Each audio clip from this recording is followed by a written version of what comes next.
All right, here's number 2.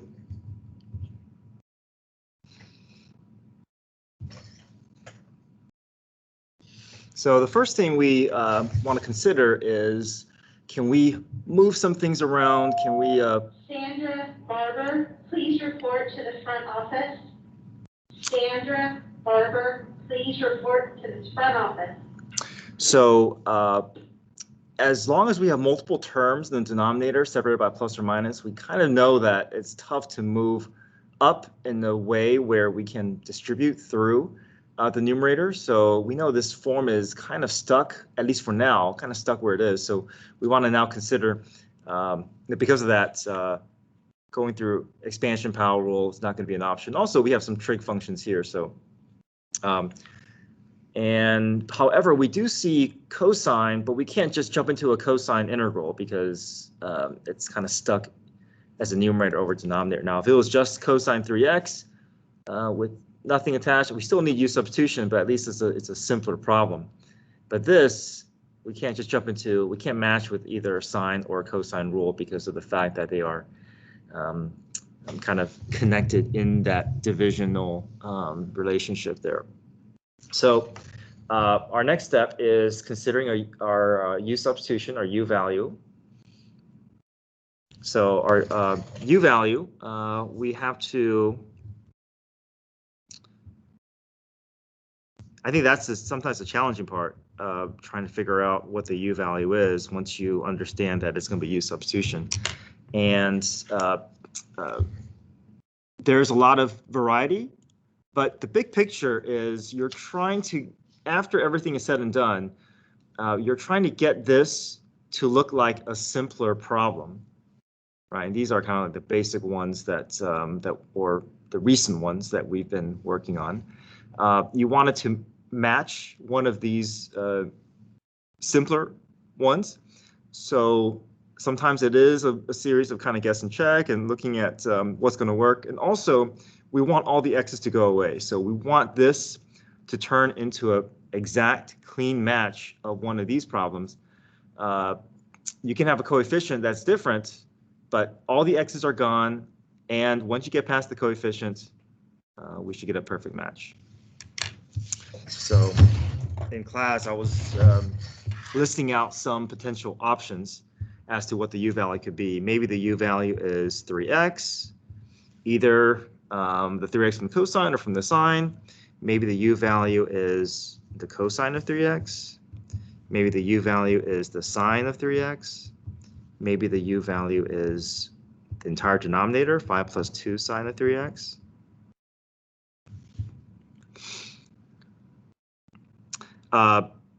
And our u value is actually going to be the entire denominator in this case, okay? Because if we let the u value be the entire denominator, we let it be a significant portion of the problem. And usually the u value sits in the denominator. And again, that's kind of a generalization because there are situations like root x or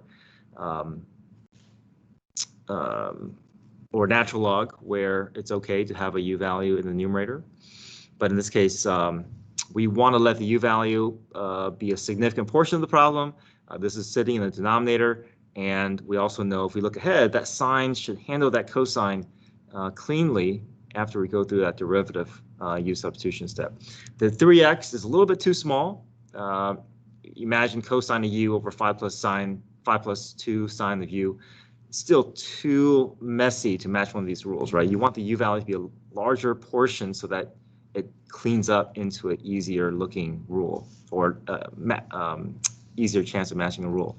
Cosine 3x, sine of 3x, those are good starts, but if we let the u value be sine of 3x, you're left with 5 plus 2u. And again, that is still not clean enough. I know these are kind of coefficients within the denominator, but it's not coefficient within the entire division, so, or fraction. So, okay. So we let the u-value be the entire denominator.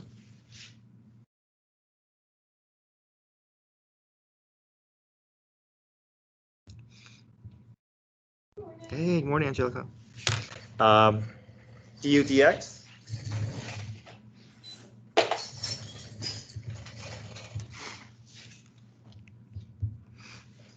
Okay, we find the derivative, and sine's derivative is cosine. So we know 5 goes away, and then sine of u becomes cosine of u times u prime. So 2 cosine of 3x times 3. All right, we clean this up here or distribute. Now notice that this 3x is inside cosine, so it can't merge with the 3, but we can we can multiply with that 2 there.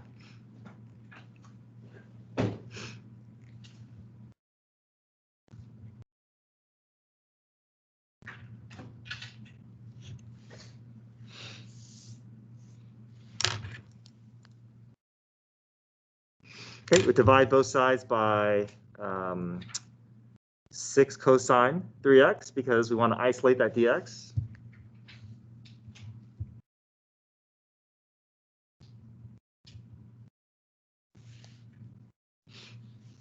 Oh, I'm working off of the mixed review on the back of the 5.5 worksheet.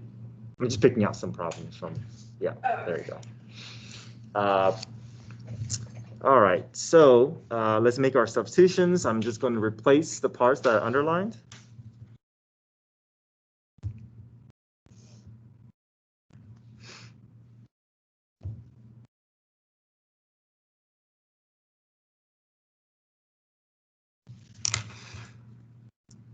So the nice thing here, we see cosine nicely matching up and going away. Careful with that 6. We can push that 6 out in front. That's 1/6. Now we're ready for our, now it matches perfectly with our integral rule.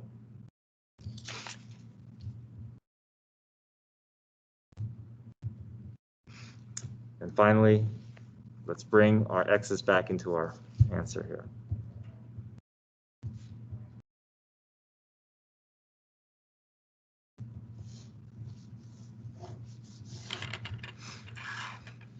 Okay, number 3, I'll write that here.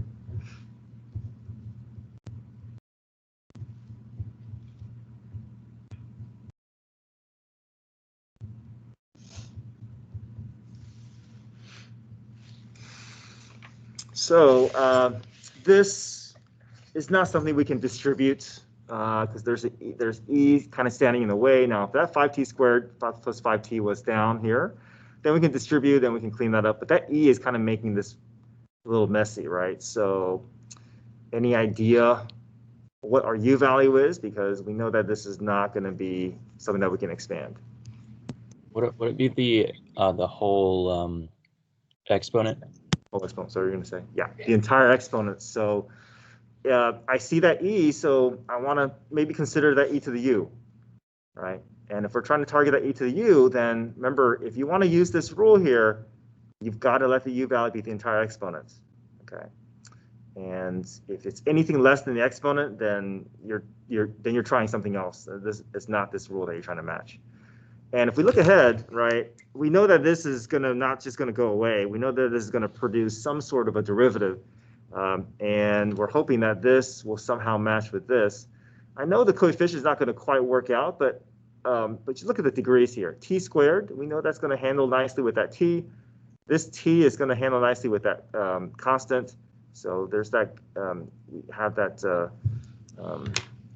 that match that we're looking for in that relationship between the degrees. Okay, so go through our u substitution here.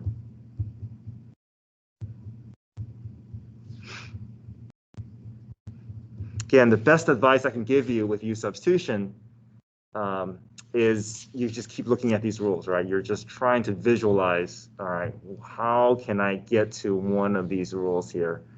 And there are some kind of generalizations that I can make, and I put it on that in that document. that I created with that integral method checklist. But the big picture is you're just trying to find a way to get this puzzle to match up. Is a document on your website? Yeah. Under today's link, 5.5. Yeah, 5.5 or on Fridays. There's the integrals. I thought it was today's. Oh, it's today's. Okay, yeah. Under today's, I also have a integral reference sheet, but yeah, I just created this. I thought, well, it's very wordy, but if you want to just have more detail as to how to look for the U value, maybe this will be helpful. Yeah, it's a little much, but I figured maybe that could be beneficial. Okay, so solve for dt.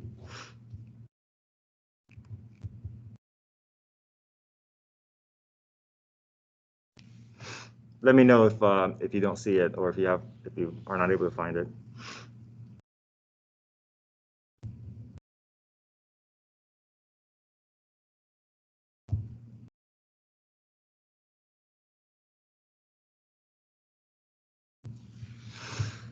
All right. All of our substitutions are initially made. We want in this case, I usually say you want x's to go away, but in this case, our independent variable is t, so we want the t's to go away. Not quite a perfect match, so what can we do to maybe get...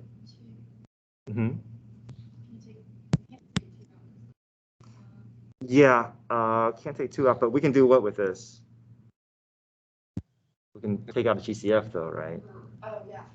You can take out 5. Okay, so right, and then that will clean up nicely. We can't take a 2 out, but we can take out a 5, which will... Okay, so if I take a 5 out of t, factor out of 5, I'm left with 2t plus 1, and that's exactly... Now we have a match, right? So sometimes if it's not quite perfect, just look for ways to factor and get a portion of it to match. That's all we need.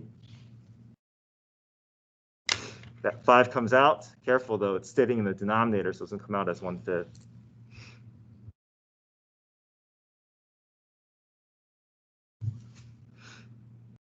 Any questions so far? Okay, so now we can match with our rule, right? E to the u becomes e to the u plus c.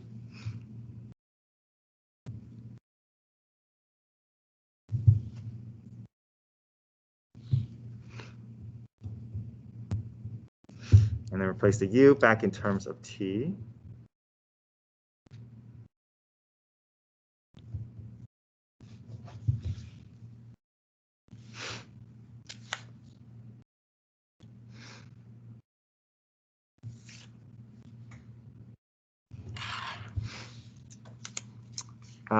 Okay, so you guys also said number 6. Okay, we can go back and work on some of the problems that you guys want, but I just want to kind of hit the ones that were mentioned first.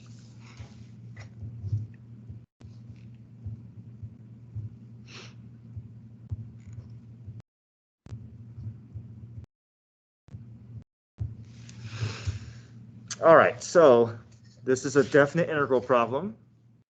Looks intimidating here, but first things first is let's ignore the bounds, right? Let's solve the problem without the bounds because we don't need the bounds to get that first portion complete.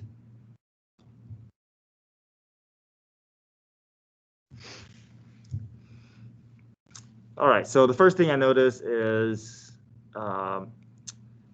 even if I were able to move this up, I have natural log. I'm not going to be able to expand and going through distribution and just rely on power rule. So I know that power rule is out, even though this is technically, these are 2 terms. 2 terms here. We could move one of them up. There's no addition subtraction, but that natural log kind of throws a wrench into our just expansion process. So we know we can't just use our initial 4.1 rules and just move things around. So our next option is use substitution. So what can we do for U substitution to make it maybe easier to pick out the U value? In this case, sometimes other problems we weren't able to do it, but in this one we can rewrite it somehow. Change the square root To 1/2. Mr. Yang, Yes. could you solve this on a calculator? You could, but I'm looking for steps. So if you plug in the calculator and you get an answer, it's not good enough. But yeah, I mean, yeah, you can plug in the calculator and you can double check with your work, but you won't get you'll get minimal partial credit. Yeah. Okay, thank you. But yeah, you're right. Yeah, this you can plug in the calculator and get a numeric answer, sure, but I'm looking for steps. Looking for a process, more so than the correct answer. Okay, so so what Angelica said was to rewrite this using parentheses, get this to be parentheses to the 1/2, and this is when we started U substitution. Those were the easier problems, right? The ones that we can rewrite and get a set of parentheses to show up. The harder ones where it's like entire denominator or can't really get a parentheses to show up. This one we can. Okay, so let's rewrite this.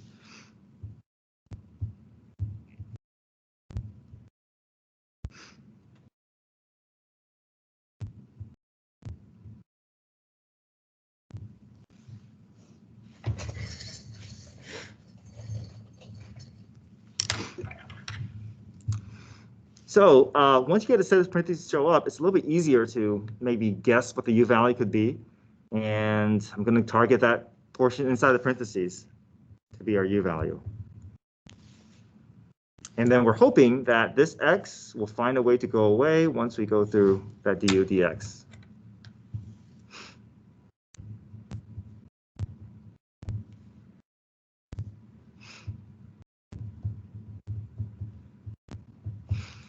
So the rule for natural log, U prime over U. So 1 over X, cross multiply.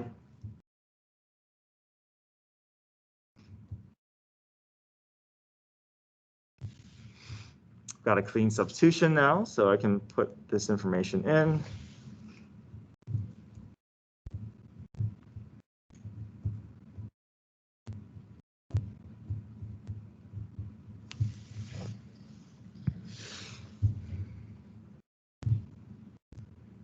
X's nicely are above each other, numerator and denominator.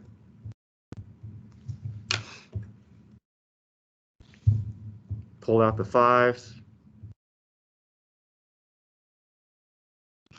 So let me ask you, what rule is this?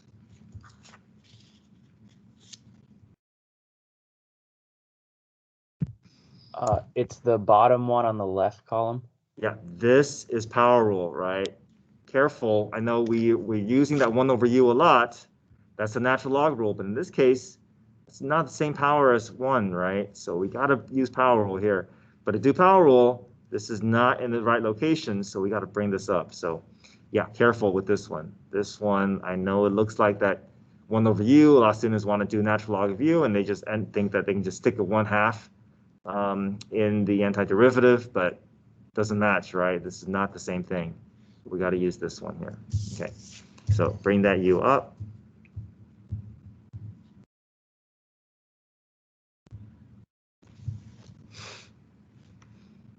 Okay. Now we can use power rule.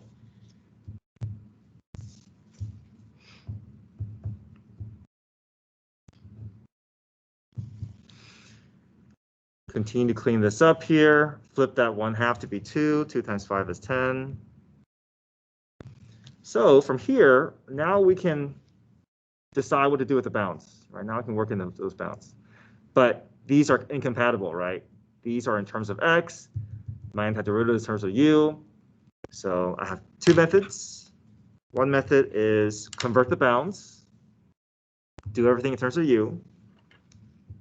And then the other method is you bring this back in terms of X and then use e to the 4th and e, which is fine. Either method is fine. But if X is equal to e, Then my u assignment equation is u equals natural log of x.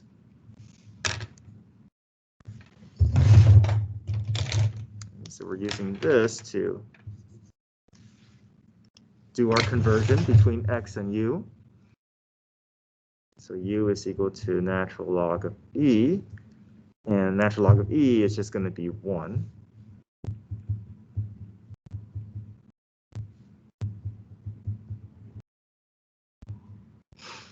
So u equals natural log of e to the 4th, and if I clean this up, I can push that 4 down in front. Remember log properties, bring that 4 down in front. Natural log of e goes to 1, which is 4. So my updated lower bound converted from e to 1, and then our upper bound converted from e to the 4th to 4. So evaluate upper bound first.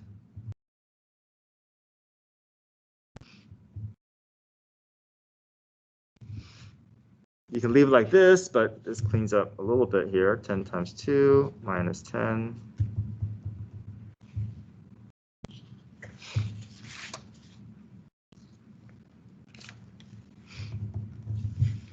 Okay, so that's one method. The other method, bring that u back in terms of x.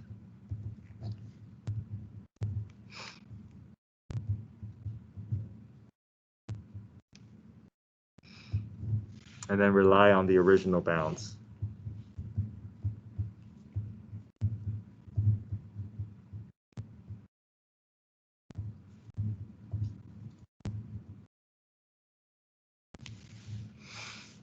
Cleans up the same way. This is 4. 4 to the 1/2 is 2.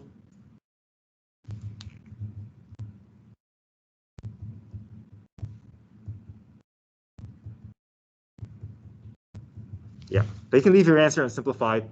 Once you're able to plug in the bounds and you show me that you understand how the bounds are working with your antiderivative, then this is fine. You can leave your answer in this form or this form,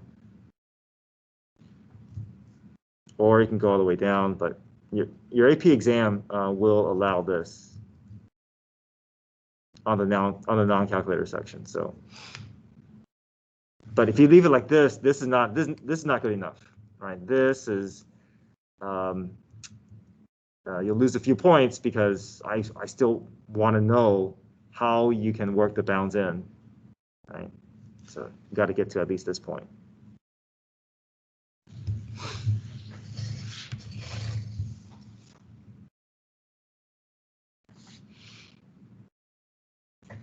Okay, I'm looking at some of the problems here from the mixed review. Any requests? We did 2, 3, and 6. Are there any you know that students get messed up on a lot?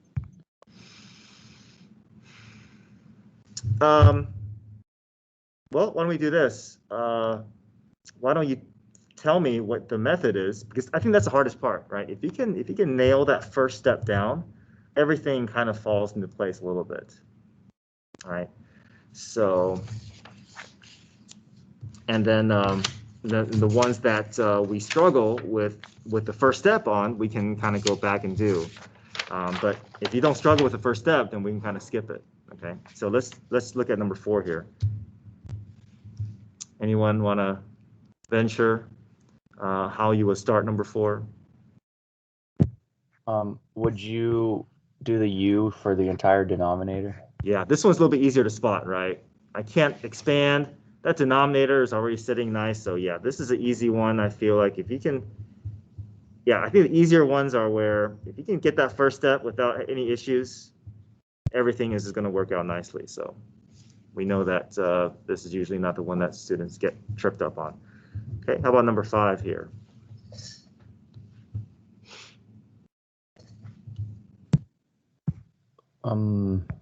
I don't know this one.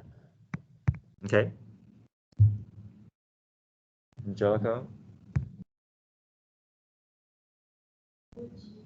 Oh, let me bring up the rules here.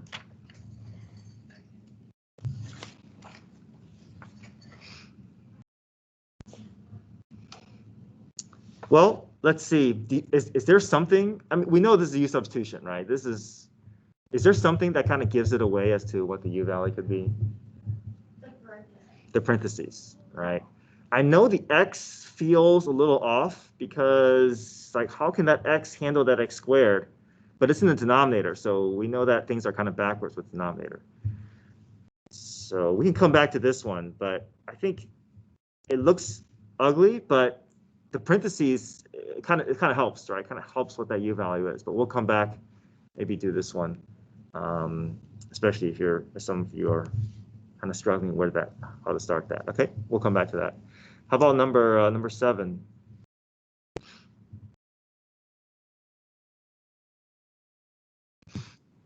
Would that be another one with the whole denominator? Yeah, that whole denominator, I think, is going to be, yeah. We know that these will kind of take care of each other. We know this will take care of that. And yeah, anything less than that is going to be a little too small. It's going to still end up a little ugly.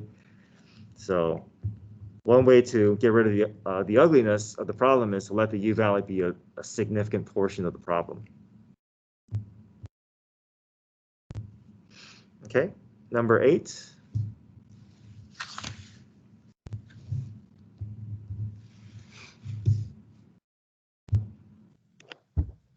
Maybe the 3x from the ln.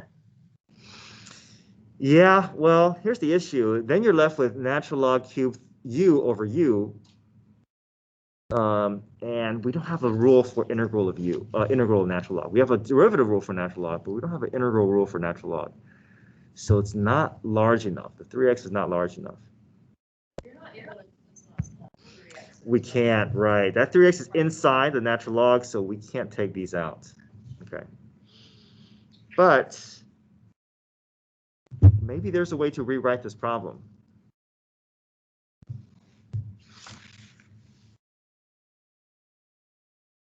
You see that exponent there?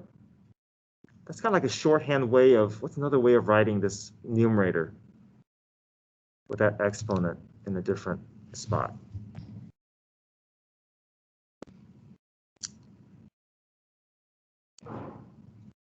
Or let me ask you this, if you saw tangent cubed of 3x, how would you rewrite this?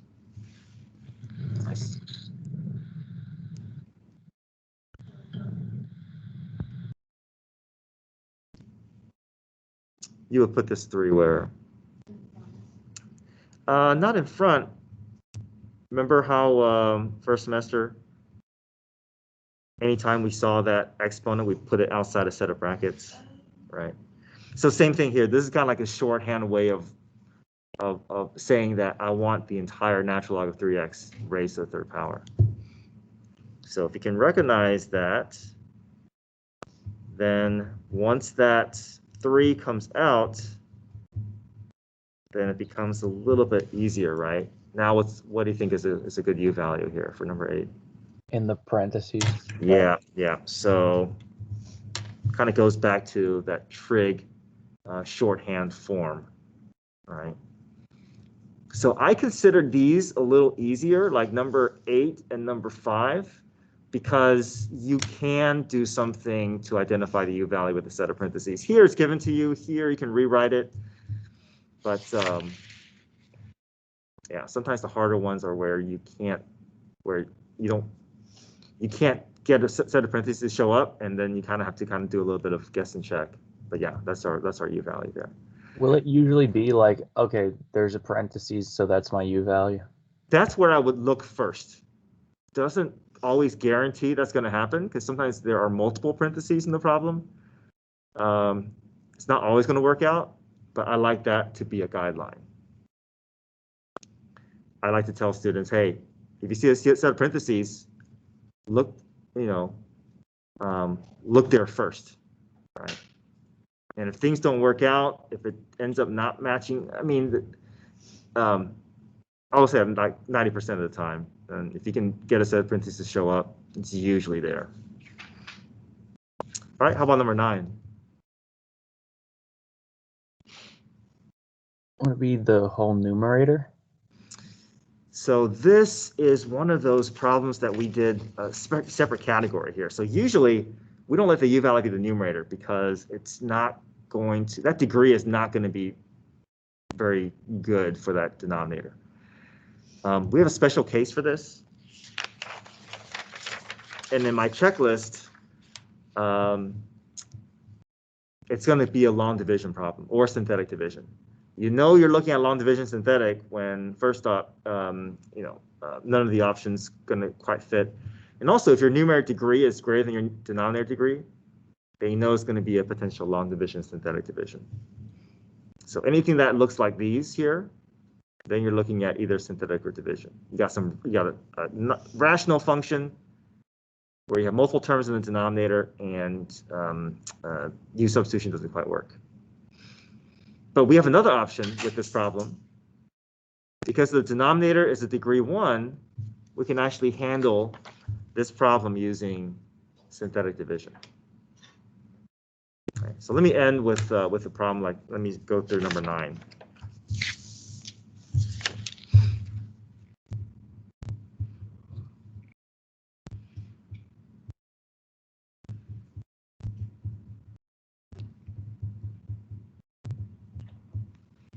Okay. Expansion doesn't work, u substitution doesn't quite fit. This is going to be a synthetic long division.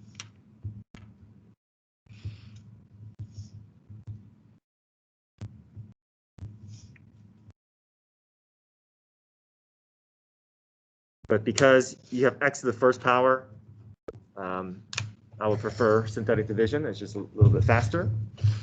So synthetic division, you're going to find the factor. So you're always going to take the opposite sign. So you're going to choose -3. So -3, you'll put that outside a set of kind of a half rectangle. And now you're going to list the coefficients of your dividend and just write them down. So start with the highest degree. So 2 represents the x cubed. So we'll let this first column be representative of x cubed. And then the next number is 5 because we want a number to represent x squared. What do you think that the next number is? 0. 0. Right. We have x cubed, x squared. We don't see x here, so there's a degree that is being skipped. So we need to have a placeholder for that degree that's skipped. So technically, you can think of this as 2x cubed plus 5x squared plus 0x minus 12. Bless you. The first thing we do is we always drag the first number down below the line. No changes. Then we start multiplying by this divisor term here. 2 times -3 is -6. Once it's inside the box, we add. Multiply. 2 times -1 times -3 is 3. Inside the box, we add. 3 times -3 is -9, and we add. Okay, no need to change signs like how we do with long division because we've already taken care of that sign change here. Now, because we are dividing by, you see that x cubed there? We're dividing by x, so what's going to happen is all these degrees is going to fall by 1 because we're removing an x out of every term here. So because of that, we have to understand that if you're doing synthetic division, your x cubed is now going to be, your first term is now going to drop to x squared. And then each subsequent term is going to fall by 1 degree. So x squared, followed by a linear, followed by a constant. And the term that is below a constant is the remainder. So we write the remainder over the divisor. Now, the thing to keep in mind is that your synthetic division does not solve the problem. It just gets this form to be easier for us to identify integral rule with. So we don't want to just stop here. We haven't done any calculus yet. We're just now making it easier for us to solve this integral.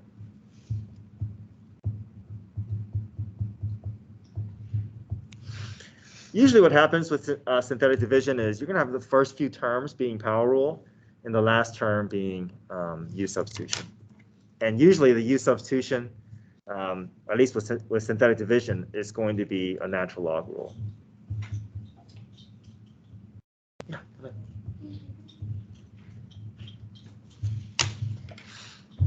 Okay, so we go through power rule. 2x cubed over 3. X becomes x squared over 2. 3 becomes 3x. This is U substitution, but I'm hoping that as we get more comfortable, we can jump from here to here without having to go through the whole U substitution step. But I'll go through the step-by-step for now. Our U value is going to be the x plus 3. If you pull the negative 21 out,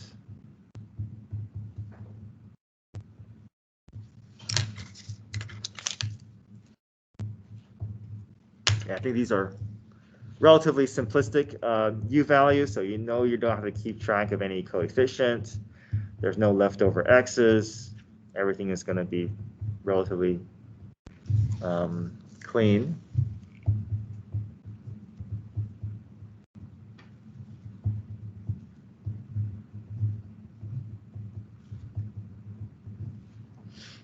Oops, natural log.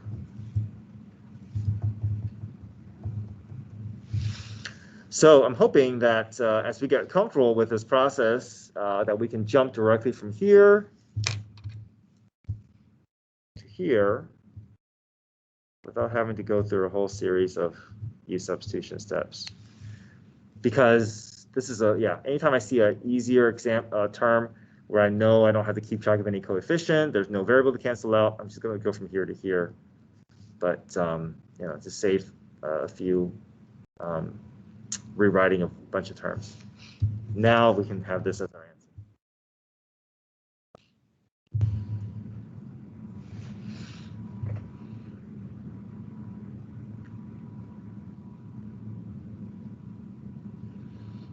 All right, so I'll have another help session this afternoon, 3:30, morning session, 7:15. All right, thanks for being here. Have a great day. See you in class. Thank you. See you guys. Thank you. Thank you.